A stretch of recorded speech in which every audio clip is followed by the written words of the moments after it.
नमस्कार बच्चों, स्वागत है आप लोगों का हमारे YouTube चैनल में। तो अब हम स्टार्ट करने जा रहे हैं अप्लाइड मैथमेटिक्स का चैप्टर फंक्शन एंड लिमिट्स, जो कि बहुत ही इजी चैप्टर है। आपको इसके सारे सम्स एकदम आसानी से समझ में आएंगे। ठीक है, बस एक ही कंडीशन है कि आपको क्या करना है, लाइन से सारे वीडियोस को देखना है। यानी कि सबसे पहले लेक्चर नंबर 1 को देखना, उसके बाद 2, उसके बाद 3। ठीक है, इस तरीके से जब आप देखोगे ना, तब आपको सारी चीज़ें एक एक करके क्लियर होती जाएंगी। ठीक है, तो ये हमारा लेक्चर नंबर 1। तो यहाँ पे हम लोग क्या देखने वाले हैं, यहाँ पे कुछ बेसिक कंसेप्ट समझेंगे। ठीक है, फंक्शन क्या होता है, जो कुछ भी यहाँ पे मतलब इंपॉर्टेंट टर्म्स है ना, वो मैं आप लोग को इस वीडियो में बताने वाली हूँ। फिर नेक्स्ट वीडियो से हम लोग क्या करेंगे, क्वेश्चंस की तरफ बढ़ेंगे, यानी कि फंक्शंस के क्वेश्चन सॉल्व करेंगे। ठीक है, तो अभी देखो, फंक्शन समझने के पहले आपको क्या समझना चाहिए पता है, रिलेशन। ठीक है, और रिलेशन के भी पहले आपको थोड़ा सा ये इंटरवल्स के बारे में भी जानकारी होनी चाहिए। ठीक है, तो चलिए इंटरवल के बारे में हम लोग जान लेते हैं। तो यहाँ पर हम लोग 4 टाइप के इंटरवल देखेंगे। पहला क्या देखेंगे पता है, पहला देखेंगे हम लोग ओपन इंटरवल। ठीक है, वैसे आप लोगों ने पहले से ये सीखा हुआ होगा, क्लास 11th और 12th में ये सब कुछ था। ठीक है, फिर से आपको रिवीजन करवा देती हूँ। सपोज करो कि आप भूल गए तो फिर क्या होगा, तो कोई बात नहीं, आपको पूरा बेसिक से बता रही हूँ, सब कुछ बता रही हूँ। ठीक है, समझेगी नहीं। तो यहाँ पे ओपन इंटरवल, फिर नेक्स्ट किसकी बात करेंगे पता है, क्लोज्ड इंटरवल की, क्लोज्ड इंटरवल। और फिर तीसरा हम लोग बात करेंगे सेमी क्लोज्ड इंटरवल की, सेमी क्लोज्ड इंटरवल। और फिर लास्ट में हम लोग बात करेंगे सेमी ओपन इंटरवल की। ठीक है, तो उसको बाद में देखते हैं, पहले ये समझ लीजिए। अब ये ओपन इंटरवल क्या होता है, जैसे सपोज करो आपके पास 2 नंबर्स है, मैंने यहाँ पे ले लिया -2 ले लिया, यहाँ पे 4 लिखा। ठीक है, तो यहाँ पे मैंने कौन सा ब्रैकेट लगाया, राउंड ब्रैकेट लगाया। ठीक है, तो राउंड ब्रैकेट लगाया, इसका मतलब क्या, ये ओपन इंटरवल है। ठीक है, मतलब जो आपका x वेरिएबल रहेगा ना, इसका वैल्यू -2 से बड़ा होगा, लेकिन 4 से क्या होगा, छोटा होगा। ठीक है, देखो इसमें -2 और 4 इंक्लूडेड नहीं है, यानी x का वैल्यू क्या क्या हो सकता है पता है आपको, x का वैल्यू -2 और 4 के बीच में हो सकता है। यानी कि -1 हो सकता है, 0 हो सकता है, 1 हो सकता है, 2 हो सकता है, लेकिन 4 नहीं हो सकता है, क्योंकि यहाँ पे क्या लिखा हुआ है, लेस देन 4। 4 इसमें इंक्लूड नहीं है, समझे कि नहीं। तो इसको इस तरीके से दिखाया जाता है। अब अगर आपको इसे नंबर लाइन पे प्रेजेंट करना हुआ तो आप कैसे करेंगे, तो ये देखो, ये हो गया आपका नंबर लाइन। यहाँ पे मैंने 0 लिख दिया, इधर 4 है, समझ लो, इधर है आपका -2। ठीक है, अब देखो x का वैल्यू 2 और 4 के बीच में हो सकता है ना। तो इसको हम क्या करेंगे, इसको थोड़ा ऐसे डार्क कर देंगे। ठीक है, ये गाढ़ा कर दिया इस तरीके से, समझे। और देखो x का वैल्यू -2 नहीं हो सकता ना, तो यहाँ पे आप एक सर्कल बनाओगे और इसको ऐसे ही खाली छोड़ दोगे। ठीक है, और 4 भी नहीं हो सकता, तो यहाँ पे आप एक सर्कल बनाओगे, इसको खाली छोड़ दोगे। तो ये हमको क्या बता रहा है कि जो x का वैल्यू है ना, वो 2 और 4 के बीच में होगा, लेकिन -2 और 4 नहीं हो सकता, समझे। अब यहाँ पे क्लोज इंटरवल की बात कर लेते हैं। तो अगेन आपके पास ये 2 और 4 है। ठीक है, -2 और +4, राइट। और यहाँ पे मैंने ये वाला ब्रैकेट लगा दिया, ये देखो स्क्वायर ब्रैकेट। ठीक है, तो इसका मतलब क्या हुआ, जो आपका x है ना, इसका वैल्यू -2 से छोटा या फिर -2 से बड़ा या फिर 2 के बराबर हो सकता है, और 4 से छोटा या फिर 4 के इक्वल हो सकता है। मैंने यहाँ पे कौन सा ब्रैकेट लगा दिया, ये वाला। ठीक है, तो ये मुझे क्या बता रहा है कि x का वैल्यू -2 भी हो सकता है और 4 भी हो सकता है, और इन दोनों के बीच में भी हो सकता है। ठीक है, अब अगर आपको इसे नंबर लाइन पे दिखाना है तो कैसे दिखाओगे, ये आपका नंबर लाइन हो गया, यहाँ पे आता है 0, यहाँ पे आ जाएगा समझ लीजिए 4, यहाँ पे आ जाएगा -2। ठीक है, अब x का वैल्यू इसके और इसके बीच में आएगा, तो इसको हम क्या करेंगे, इस प्रकार से बोल्ड कर देंगे, यानी गाढ़ा कर देंगे। ठीक है, और यहाँ पे -2 और 4 भी इसके अंदर क्या है, इंक्लूड है ना, तो क्या करेंगे, यहाँ पे एक सर्कल बनाएंगे, इसको पूरा कलर कर दो, और यहाँ पे एक सर्कल बना दो, इसको पूरा कलर कर दो। तो ये हमें क्या बता रहा है कि x का वैल्यू 2 भी हो सकता है, मतलब -2 भी हो सकता है, 4 भी हो सकता है, और ये दोनों के बीच में जो भी नंबर्स आएंगे वो सभी x के वैल्यूज हो सकते हैं। ठीक है, अब यहाँ पे नेक्स्ट हम किसकी बात करेंगे, सेमी क्लोज्ड इंटरवल की। तो अब ये क्या होता है, अगेन आपके पास -2 और 4 है। ठीक है, सेमी क्लोज यानी क्या होता है ना, आधा खुला आधा बंद। ठीक है, आपको बताती हूँ, रुको। जैसे कि यहाँ पर मैंने इधर से इसको क्लोज कर दिया, पर इधर से ये क्या है, ओपन है, तो ये क्या है, सेमी क्लोज्ड इंटरवल। ठीक है, आधा बंद है, आधा तो खुला हुआ है, राइट। मतलब x का वैल्यू जो है ना, वो देखो -2, इधर से ये क्लोज है ना, देखो इधर से ये क्लोज है, मतलब x का वैल्यू -2 से बड़ा या फिर -2 के इक्वल हो सकता है, क्योंकि यहाँ पे मैंने इसको क्या कर दिया है, क्लोज कर दिया है। ठीक है, लेकिन 4 से छोटा ही होगा, 4 के बराबर नहीं हो सकता, क्योंकि इधर से ये क्या है, खुला हुआ है, देखो ओपन है। समझ में आ रहा है आपको। अब इसे आपको दिखाना है नंबर लाइन के ऊपर, तो कैसे दिखाओगे, ये नंबर लाइन लीजिए मैंने ड्रॉ कर दी, यहाँ पे आता है 0, इधर आ जाएगा 4, इधर आ जाएगा -2, ठीक है। तो x का वैल्यू इन दोनों के बीच में आता है, तो इसको हम क्या कर देंगे, इस प्रकार से बोल्ड कर देंगे, मतलब ऐसे करके हम इसको गाढ़ा कर देंगे, ठीक है। और देखो यहाँ पर 2 क्या है, इंक्लूडेड है ना, तो इसको पूरा यहाँ पे ये सर्कल बनाएंगे, इसको पूरा भर देंगे। लेकिन ये जो 4 है ना, इसके अंदर इंक्लूडेड नहीं है, तो यहाँ पे एक सर्कल बनाएंगे और इसको ऐसे ही खाली छोड़ देंगे, समझे कि नहीं। तो ये हमको क्या बता रहा है कि जो x का वैल्यू है ना वो -2 हो सकता है और 2 से बड़ा हो सकता है, लेकिन 4 नहीं हो सकता, 4 से छोटा ही होगा, ठीक है। अब लास्ट में हम किसकी बात करेंगे पता है, सेमी क्लोज्ड हो गया, सेमी ओपन की। अब ये क्या होता है ये भी समझ लो, ये भी इसी के जैसा होता है, ठीक है। अगेन मैंने यहाँ पे -2 ले लिया और 4 ले लिया, ठीक है। ये क्या है, सेमी ओपन, यानी कि आधा खुला, ठीक है। जैसे इधर से ये बंद रहेगा लेकिन इधर से ये क्या रहेगा, ओपन रहेगा, राइट। तो ये क्या हो गया, सेमी ओपन इंटरवल, यानी जो x का वैल्यू है ना ये क्या होगा, -2 से बड़ा और 4 से छोटा या फिर 4 के इक्वल। इधर से ये क्लोज हो गया ना, यानी x का वैल्यू 4 के इक्वल भी रह सकता है, ठीक है। अब अगर आपको इसे नंबर लाइन पे दिखाना है तो फिर कैसे दिखाओगे, ये रहा आपका 0, इधर आ गया 4, इधर आ गया -2, ठीक है। तो -2 इसमें इंक्लूड है क्या, नहीं, ये तो एक्सक्लूड है। तो क्या करोगे, यहाँ पे एक सर्कल बनाया, इसको खाली छोड़ दो। 4 इसमें इंक्लूड है ना, देखो इक्वल का साइन आ गया, ये देखो इधर से क्लोज है। यहाँ पे एक सर्कल बनाओगे, इसको पूरा ऐसे भर दीजिए, ठीक है। और यहाँ पे आप इसको ऐसे कर दीजिए, ऐसे पूरा बोल्ड कर दीजिए, गाढ़ा कर दीजिए, ठीक है। तो ये हमें क्या बता रहा है कि x का वैल्यू -2 से क्या होगा, बड़ा होगा, और 4 या फिर 4 से छोटा हो सकता है, ठीक है। तो यहाँ पे हमने इंटरवल समझ लिया है, मुझे उम्मीद है आप लोग को समझ में आया ही होगा। अब नेक्स्ट हम किसकी बात करेंगे पता है, रिलेशन की, ठीक है। अभी हमारा नेक्स्ट कंसेप्ट क्या है, रिलेशन। देखो रिलेशन समझना बहुत ज़रूरी है, अगर आप फंक्शन पढ़ने जा रहे हो तो आपको रिलेशन पता होना चाहिए, समझे। अब ये रिलेशन क्या होता है इसको थोड़ा समझते हैं। तो सपोज करो आपके पास 2 सेट हैं, सेट ए और सेट बी। तो सेट ए के अंदर एलिमेंट्स हैं, क्या ले, चलिए ये ले लेते हैं 1 2 3 4, ठीक है।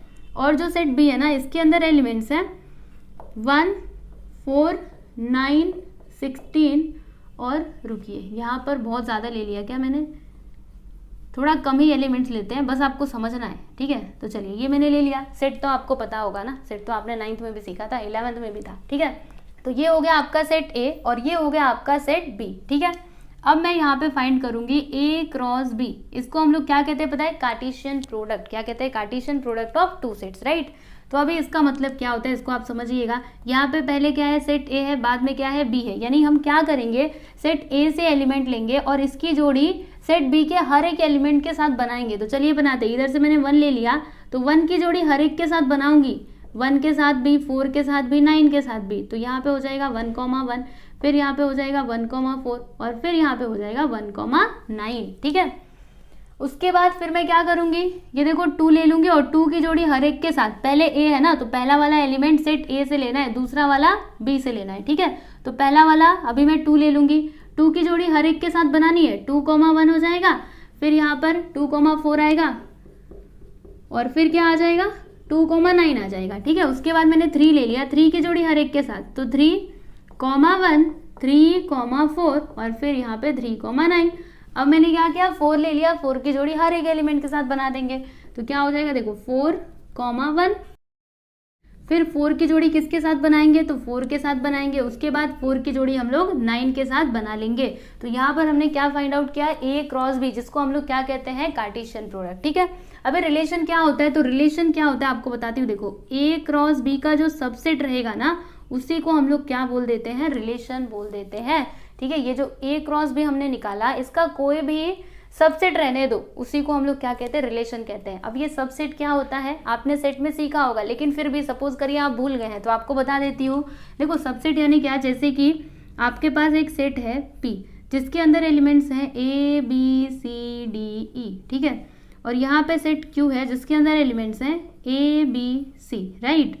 तो यहाँ पे अगर आप ध्यान से देखोगे तो सेट क्यू के अंदर जितने भी एलिमेंट्स हैं सब के सब सेट पी में क्या है, प्रेजेंट है। देखो ए इधर है, इधर भी है, बी इधर है, इधर भी है, सी इधर है, इधर भी है, राइट। तो ऐसे में मैं क्या बोलूंगी, ये जो सेट क्यू है ना it is the subset of set P, ठीक है। ये जो सेट क्यू है ये पी का क्या है, सबसेट है। यानी कि ये जो आपका आर रहेगा ना, ध्यान से समझना, मैंने यहाँ पे क्या लिखा है कि रिलेशन क्या होगा, ये ए क्रॉस बी का क्या होगा, सबसेट होगा, यानी कि इसके अंदर, ये सेट के अंदर जो भी एलिमेंट्स आएंगे ना वो सभी इसी में से कोई ना कोई होंगे, ठीक है, इसके बाहर से नहीं आ सकते। समझ में आ रहा है आपको? तो इसी को हम लोग क्या कहते हैं, रिलेशन, ठीक है। अभी आपको थोड़ा सा एक और एग्जाम्पल दे करके समझाती हूँ जिससे आपको क्लियरली समझ में आएगा। यहाँ पर सपोज करिए कि आपके पास दो सेट हैं, सेट ए है, ठीक है, यही वाला ले लेते हैं, सेट ए और सेट बी है, ठीक है। और यहाँ पे ना ये जो सेट ए है ना, it is related to B, ठीक है, ए टू बी, मतलब ए टू बी क्या है, इनका रिलेशन है, राइट। समझ में आ रहा है आपको? और ये जो आपका रिलेशन है ना वो इस तरीके से है, यहाँ पे एक्स कॉमा वाई, ठीक है, R is the relation, R आपका रिलेशन है, ठीक है, आर इज द रिलेशन, ठीक है, ध्यान से समझना, such that X comma Y, ठीक है, एक्स कॉमा वाई। और यहाँ पे ना एक इक्वेशन दिया गया है, इसको भी आप समझिएगा, मतलब यहाँ पे रिलेशन बताया जा रहा है, X square which is equal to Y, मतलब आपका जो एक्स का वैल्यू रहेगा ना उसका जब आप स्क्वायर करोगे तब जाके आपको y का वैल्यू मिलेगा। जैसे कि x का वैल्यू, देखो आपको यहाँ पे रिलेशन बताना है, ये जो r है ना इसके अंदर कौन कौन से एलिमेंट्स आएंगे वो आपको बताना है, ठीक है। और ये यहाँ पे रिलेशन दिया गया है, X square is equal to Y. तो सपोज करो कि मैंने ना x का वैल्यू क्या ले लिया, इधर से देखो 1 ले लिया, तो y का वैल्यू क्या आएगा, 1 का स्क्वायर करेंगे तो 1 आता है, तो यहाँ पे हो जाएगा 1, ठीक है ना। फिर उसके बाद मैंने ना x का वैल्यू क्या ले लिया, 2, ठीक है, तो अभी y का वैल्यू क्या होगा, यहाँ पे साफ साफ लिखा हुआ है X square which is equal to Y, ठीक है। तो 2 का स्क्वायर करोगे तो क्या आता है 4, तो यहाँ पे आप लिख दोगे 4। समझ में आ रहा है कि नहीं? फिर मैंने यहाँ पर x का वैल्यू ले लिया 3, तो y का वैल्यू क्या आएगा, 3 का स्क्वायर करो क्या आता है, 9 आता है, तो यहाँ पर हम लोग लिख देंगे 9 है ना सेट बी के अंदर, जी हाँ है, ठीक है। उसके बाद सपोज करिए कि मैंने x का वैल्यू ले लिया 4, ठीक है, तो यहाँ पर मैंने लिख दिया 4, अभी 4 का स्क्वायर करेंगे तो क्या आता है 16 आता है। तो बताइए क्या हम इसको लेंगे, ये वाला एलिमेंट इसके अंदर आएगा क्या, नहीं आएगा। क्यों नहीं आएगा, क्योंकि देखो यहाँ पर 4 तो है, सेट ए के अंदर 4 तो है, लेकिन सेट बी के अंदर 16 आपको कहीं पे दिखाई दे रहा है, बताओ, दिखे तो बताओ मुझे, दिख रहा है आपको, नहीं दिख रहा ना, यानी इससे हम लोग नहीं ले सकते, हमें बस वही एलिमेंट्स लिखने हैं जो सेट के अंदर हो, ठीक है, तो ये आप नहीं लिख सकते हो। समझ में आ रहा है आपको? तो ये हो गया आपका रिलेशन, ठीक है। रिलेशन के अंदर के एलिमेंट्स ये हैं 1,1, 2,4 और 3,9, ठीक है। अब देखो हमने जो यहाँ पे प्रोडक्ट निकाला था ना, कार्टेशियन प्रोडक्ट, यानी कि ए क्रॉस बी, इसको कैसे पढ़ा जाता है, ए क्रॉस बी, ठीक है। तो ये जो आर है ना ये इसी का सबसेट है, मिला लो। यहाँ पे पहला एलिमेंट 1,1 है, तो बताओ 1,1 इसके अंदर है क्या, देखो देखो देखो ध्यान से, है कि नहीं है। फिर 2,4 आपको दिखाई दे रहा है, ये देखो है ना। फिर 3,9 है ना, मतलब R is the subset of A cross B। समझे? रिलेशन क्या होता है, जो कार्टेशियन प्रोडक्ट हम लोग निकालते हैं उसी का सबसेट होता है, ठीक है। बात समझ में आ रही है आपको? तो बस इतना सा ही था रिलेशन का कंसेप्ट, इसमें बहुत ज़्यादा कोई मतलब बहुत ज़्यादा डिफिकल्ट नहीं है, इट्स वेरी इजी, ठीक है। तो रिलेशन अगर आपको समझ में आ गया और इंटरवल तो आप खैर समझ ही गए होंगे। अभी हम नेक्स्ट किसकी बात करेंगे पता है, फंक्शन की। फंक्शन क्या होता है, ठीक है।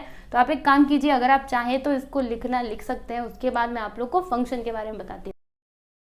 तो चलिए अभी हम लोग आगे बढ़ते हैं और समझते हैं कि फंक्शन क्या होता है। तो फंक्शन एक्चुअल में ना एक रिलेशन ही होता है, लेकिन आप हर एक रिलेशन को फंक्शन नहीं बोल सकते, तो फिर फंक्शन हम किसको बोलेंगे, चलिए समझते हैं। यहाँ पर देखो मैंने यहाँ पे सेट ए ले लिया है, सेट बी ले लिया है। सेट ए के अंदर एलिमेंट्स है ए बी सी डी और सेट बी के अंदर एलिमेंट्स है 1 2 3 4 5, ठीक है।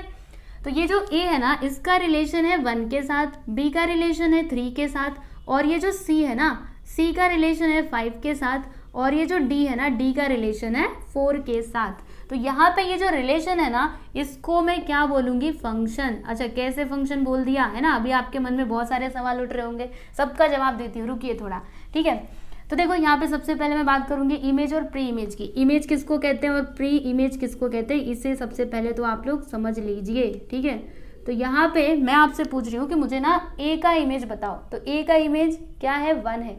ए जो है वो किसके साथ रिलेशन में है, 1 के साथ में है ना, तो ए का इमेज क्या हो जाएगा 1, ठीक है। बी का इमेज क्या होगा 3 होगा, सी का इमेज 5 होगा और डी का इमेज क्या होगा 4 होगा, ठीक है। तो ये होता है आपका इमेज, समझे। अच्छा प्री इमेज क्या होता है, तो देखो मैंने आपसे पूछा कि 1 का प्री इमेज बताइए, तो 1 का प्री इमेज ऐसे उल्टा हो जाता है, इमेज में ऐसे सीधे सीधे जाने का, प्री इमेज मतलब पीछे जाने का। 1 का प्री इमेज इज ए, 3 का प्री इमेज इज बी और 5 का प्री इमेज हो जाएगा सी, 4 का क्या होगा डी। समझ में आ रहा है? इमेज में ऐसे सीधा सीधा देखने का, प्री इमेज बोले तो उसका रिवर्स जाने का, पीछे जाने का, ठीक है। ए का इमेज 1, 1 का प्री इमेज इज ए, ठीक है। तो अभी फंक्शन क्या होता है देखो आपको बताती हूँ। जो आपका पहला वाला सेट रहेगा ना, ठीक है, 2 सेट है और इसका रिलेशन इसके साथ है, पहले वाले सेट का रिलेशन दूसरे वाले सेट के साथ है, ठीक है। तो पहले सेट के, ध्यान से देखना, पहले सेट के हर एक एलिमेंट का, पहले सेट के हर एक एलिमेंट का एक ही इमेज, ध्यान से देखना, एक ही इमेज दूसरे सेट में होना चाहिए, दूसरे सेट में होना चाहिए।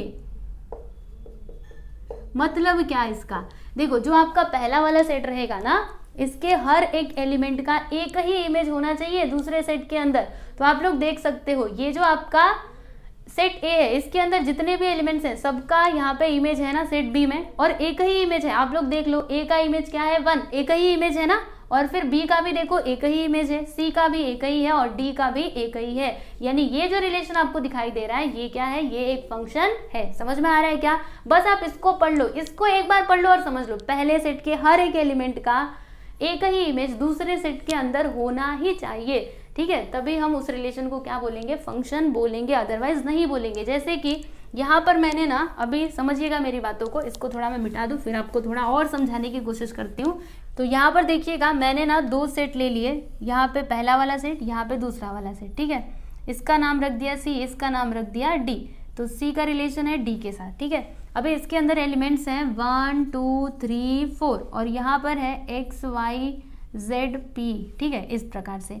तो 1 का रिलेशन x के साथ है, 2 का रिलेशन y के साथ है, 3 का रिलेशन p के साथ है, लेकिन 4 का रिलेशन किसी के साथ भी नहीं है, ठीक है। तो बताओ क्या ये फंक्शन है? ध्यान से इसको पढ़ो और फिर मुझे बताना, बताओ ये फंक्शन है? ध्यान से देखिए, पहले सेट के हर एक एलिमेंट का एक ही इमेज दूसरे सेट में होना चाहिए। यहाँ पे क्या लिखा है, हर एक एलिमेंट का, मतलब जो आपका पहला वाला सेट है ना, उसके अंदर कोई भी एलिमेंट ऐसे खाली नहीं रहना चाहिए, मतलब हर एक का रिलेशन किसी न किसी के साथ तो होना ही चाहिए। तो ये बेचारा तो 4 खाली रह गया, देखो इसका रिलेशन किसी के साथ नहीं है, ये बेचारा अकेला हो गया। तो क्या ये फंक्शन है? ये फंक्शन नहीं है, समझे कि नहीं? हर एक एलिमेंट का इमेज होना चाहिए दूसरे सेट में, ये बेचारा खाली है, मतलब ये आपका फंक्शन नहीं है, ठीक है। अब मुझे एक और बात बता दो, यहाँ पे मैंने क्या किया, अब ये जो 4 है ना, इसका रिलेशन z के साथ है, ठीक है, और ये जो 2 है ना, ध्यान से सुनना, 2 का रिलेशन देखो y के साथ है और 2 का रिलेशन x के साथ भी है। तो बताइए क्या ये फंक्शन है?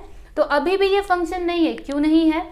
देखो हर एक का रिलेशन तो है, लेकिन यहाँ पे क्या लिखा था, ध्यान से देखो, एक ही इमेज होना चाहिए ना, मतलब इमेज तो है दूसरे सेट में, पहले सेट के हर एक एलिमेंट का इमेज तो है, लेकिन एक ही इमेज होना चाहिए। पर ये क्या, यहाँ पे ये जो आपका एलिमेंट 2 है, इसके तो 2 इमेज है, एक्स भी है वाई भी है, मतलब ये भी आपका फंक्शन नहीं हो सकता, समझे कि नहीं? 2 का रिलेशन इसके साथ भी है, इसके साथ भी है, 2 का इमेज ये भी है, ये भी है, तो ऐसे नहीं चलेगा, ये भी आपका फंक्शन नहीं है। समझ में आ रहा है आपको? अच्छा ऐसा हो सकता है क्या, देखो जैसे यहाँ पे मैंने 2 सेट ले लिए, ठीक है, यहाँ पे ले लिया 3 4 5, ऐसे कुछ भी ले सकते हो अपने मन से, एक्स वाई जेड, ठीक है। तो अब ये जो है ना आपका, ये 3 जो है ना, 3 का रिलेशन देखो वाई के साथ है, और ये जो 4 है ना, इसका रिलेशन भी वाई के साथ है, और 5 का रिलेशन जेड के साथ है, ठीक है। मतलब 3 का इमेज y है, 4 का इमेज y है और 5 का इमेज क्या है, z है। तो बताइए क्या ये फंक्शन है? इसको पढ़िए और फिर समझने की कोशिश कीजिए। पहले सेट के हर एक एलिमेंट का एक ही इमेज दूसरे सेट में होना चाहिए, तो पहले सेट के हर एक एलिमेंट का इमेज दूसरे सेट में है, यस है ना? और एक ही इमेज है क्या? ध्यान से देखो, 3 का इमेज y और 4 का इमेज y, तो 3 का एक ही इमेज है ना, 3 के 2 इमेज है क्या?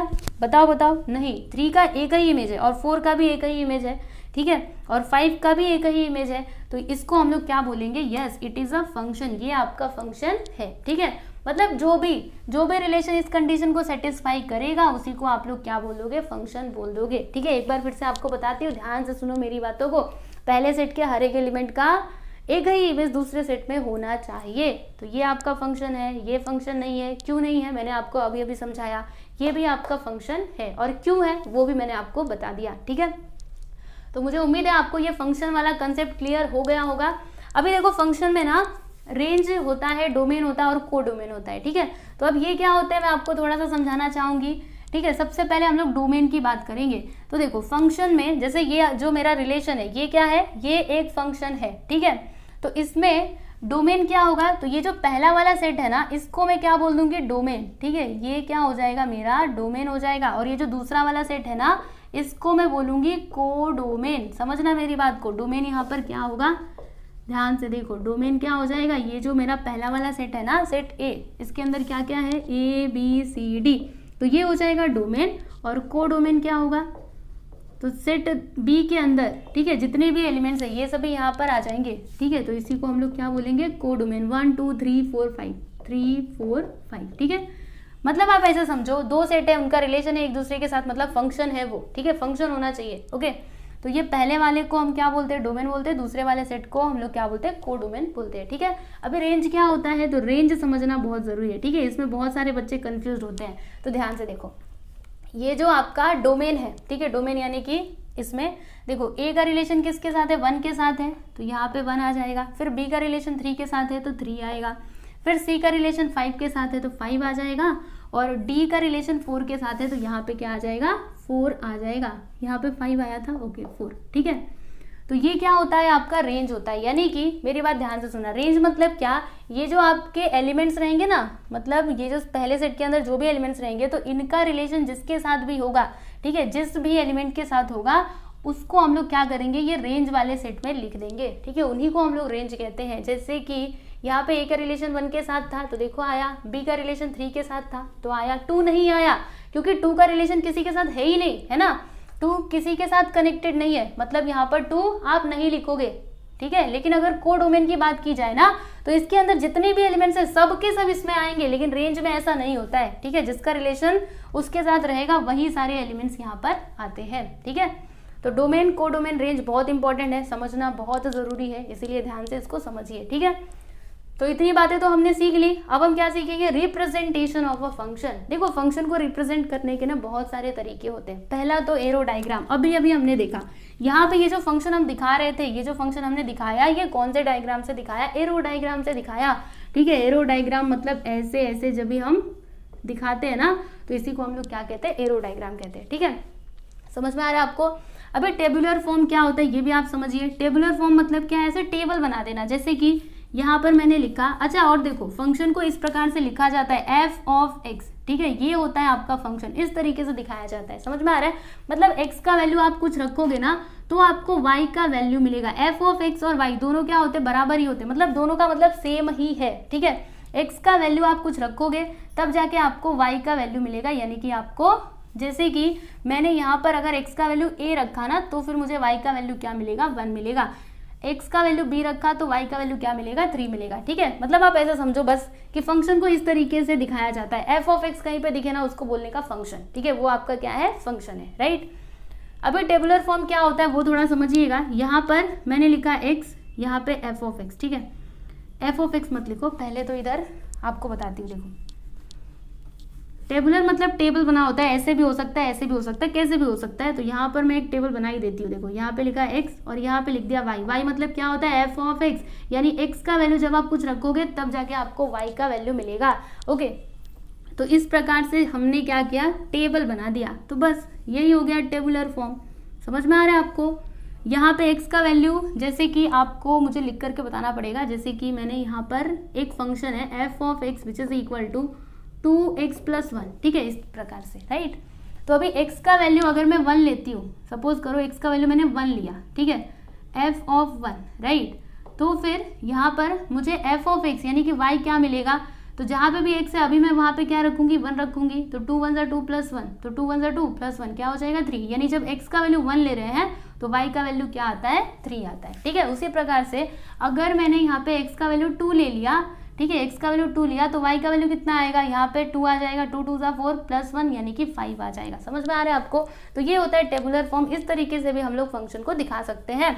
अब यहाँ पे ऑर्डर्ड पेयर की बात करेंगे तो ऑर्डर्ड पेयर क्या होता है, अरे बड़ा सिंपल है। ऑर्डर्ड पेयर यानी क्या, अभी अभी मैंने आपको पीछे भी बताया था। इसको ना क्या करते हैं, जो भी हमारा फंक्शन रहता है ना उसको हम लोग एक पेयर में लिख देते हैं, ऑर्डर्ड पेयर में, इस प्रकार से। जैसे कि यहाँ पर देखिएगा, एक जो है ना इसका रिलेशन इसके साथ है तो इसको हम लोग इस प्रकार से लिख देंगे a, 1, फिर जाके बी का रिलेशन 3 के साथ है तो b,3 लिखेंगे। फिर उसके बाद सी का रिलेशन 5 के साथ है तो c,5 लिखेंगे। फिर डी का इमेज क्या है 4 है तो d,4 लिख देंगे। ठीक है, तो ये होता है ऑर्डर्ड पेयर। इस तरीके से भी हम लोग फंक्शन को दिखा सकते हैं। ठीक है, अभी यहाँ पे रूल की हम लोग बात करेंगे तो रूल और फॉर्मूला फॉर्म क्या होता है, तो ये जो मैंने अभी अभी आपको लिख करके बताया ना, यही होता है आपका रूल या फिर फॉर्मूला फॉर्म। देखो इस प्रकार से लिखा जाता है, जैसे कि f(x) is equal to 2x + 1। ठीक है, तो इस तरीके से भी फंक्शन को रिप्रेजेंट किया जाता है। समझ में आ रहा है आपको? तो इसको हम लोग क्या कहते हैं, रूल या फिर फॉर्मूला फॉर्म कहते हैं। और लास्ट में हम लोग देखेंगे ग्राफिकल फॉर्म। अब ये ग्राफिकल फॉर्म क्या होता है, तो ग्राफिकल मतलब नाम सुनते ही आपको याद आ रहा होगा, कुछ तो ऐसे रहेगा, ग्राफ मतलब y एक्सिस x एक्सिस, तो एकदम सही समझे, बस वही है। मतलब फंक्शन को हम लोग ऐसे भी दिखा सकते हैं। ठीक है, ऐसे ग्राफ बना करके भी हम लोग दिखा सकते हैं। जैसे कि मैं आप लोग को बताती हूँ, यहाँ पे देखो x का वैल्यू जब भी 1 है तो y का वैल्यू कितना आता है 3, तो x का वैल्यू 1 तो y का वैल्यू कितना आता है 3। सपोज करो यहाँ पे 3 आ जाएगा, मतलब ये पॉइंट आ जाएगा यहाँ पर। फिर यहाँ पर देखो जब x का वैल्यू 2 है तो y का वैल्यू कितना आता है 5 आता है, तो 2 लगभग यहाँ पर आ जाएगा। फिर y का वैल्यू 5 मतलब यहाँ पे आ जाएगा, राइट। ठीक है ना, तो यहाँ पे 2,5 हम लिख सकते हैं। यहाँ पे क्या था 1,3। मतलब जो आपका ये फंक्शन होता है ना, इसको हम लोग इस प्रकार से भी दिखा सकते हैं, यानी ग्राफिकल मेथड भी होता है इसको दिखाने के लिए। ठीक है, मतलब उसको रिप्रेजेंट करने के लिए। ओके, तो फंक्शन को रिप्रेजेंट करने के कई सारे तरीके होते हैं। यहाँ पे आपने देखा arrow diagram, tabular form, ordered pair, सब कुछ आपने देख लिया। वैसे ये सारी चीज़ें मैं आपको बहुत शॉर्ट में समझा रही हूँ, बहुत शॉर्ट में। ठीक है, क्योंकि अगर आप इसको डिटेल में सीखने जाओगे, और उतनी आपको ज़रूरत भी नहीं। ठीक है, जितना ज़रूरत है मैं आपको बताते जा रही हूँ, ताकि बाद में जब ये सारी चीज़ें आए ना तो आपको सोचना ना पड़े कि अरे ये कहाँ पे सीखा था। ठीक है, तो इसीलिए मैं आपको शॉर्ट में जितना ज़रूरत है बस आपको उतना ही बता रही हूँ। अगर आपको डिटेल में सीखना है तो आप लोग सीख सकते हो। मैंने ऑलरेडी अपने चैनल पे वो वीडियो डाला हुआ है फंक्शन को लेकर के। ठीक है, जिसमें मैंने पूरा डिटेल में फंक्शन और जो रिलेशन है वो सब कुछ सिखाया है। तो अगर आपको सीखना है तो आप जा करके वो सारे वीडियोस को देख सकते हो। ठीक है, लेकिन जितना मैं बता रही हूँ ना उतना आपके लिए काफ़ी है। ठीक है, तो यहाँ पे हमने क्या क्या देखा, यहाँ पे हमने फंक्शन तो पूरा अच्छे से समझ ही लिया है। तो आज के इस लेक्चर को हम लोग यहीं पे ख़त्म करते हैं। अभी जो हमारा नेक्स्ट लेक्चर होगा उसमें हम लोग क्या करेंगे, क्वेश्चन सॉल्व करेंगे फंक्शंस के। ठीक है, और बहुत ही आसान क्वेश्चन है, मेरा यकीन करो, एकदम ईजी वाले हैं, आपको फटाफट से समझ में आएंगे। बस आपको क्या करना है, एक क्वेश्चन अच्छे से समझ लिया ना तो बाकी सारे क्वेश्चन आप लोग समझ सकते हो। और सारे मैं आपको इंपॉर्टेंट क्वेश्चन करवाने वाली हूँ, यानी कि जो आपके एग्जाम में आए हुए हैं वो सारे क्वेश्चन मैं आप लोग को सॉल्व करवाऊंगी। ठीक है, तो चलिए अभी मिलते हैं नेक्स्ट लेक्चर में। और आपको बता दूं, देखो अगर आप चाहो तो मेरे टेलीग्राम चैनल को भी ज्वाइन कर सकते हो, लिंक आपको डिस्क्रिप्शन में मिल जाएगा। और अगर आप लोग चाहे तो मुझे इंस्टाग्राम पे भी फॉलो कर सकते हैं। ठीक है ना, तो चलिए मिलते हैं अभी हम लोग नेक्स्ट लेक्चर।